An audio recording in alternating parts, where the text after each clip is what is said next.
Bakit nagdurusa ang mga mabubuting tao? Ang apat na katotohanan ito ay tutulong sa iyo upang mas maunawaan ang kalooban ng Diyos. At ang huli, ang pinakamahalaga. Una, ang matuwid ay maraming pinagdadaanan, ngunit inililigtas sila ng Diyos. Sabi sa Awit chapter 34 verse 19, marami ang kadalamhatian ng matuwid, ngunit inililigtas ng Panginoon sa lahat. Kapatid, hindi nangako ang Diyos na hindi ka iiyak, pero nangako siya na sasamahan ka niya sa bawat luha mo. Pangalawa, ang apoy na sumusubok sa iyo ay humuhubog, hindi sumisira. Sabi sa 1 Pedro chapter 1 verse 7, upang ang pagsubok sa iyong pananampalataya na lalong mahalaga kaysa sa ginto na nasisira, bagamat ito'y sinusubok sa pamamagitan ng apoy.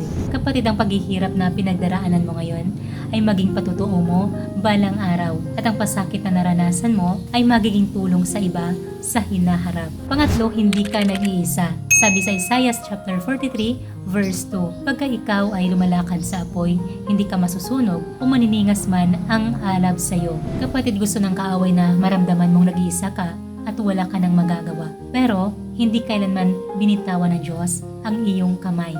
Pangapat, ang pagdurusa ay hindi ang wakas. Ito ang simula ng paghahayag ng kaluwalhatian. Kapatid, ang sakit na dinaranas mo ngayon, ang magpapatayo sa iyo bukas. Kapag parang gumuho ng lahat, hindi pa iyon ang katapusan. Isinasaayos ng Diyos ang maganda niyang plano para sa iyo. Kung ikaw ay nagdurusa ngunit patuloy na nagtitiwala sa Diyos, i-type sa komento ang Panginoon, ipinagkatiwala ko na ito sa iyo.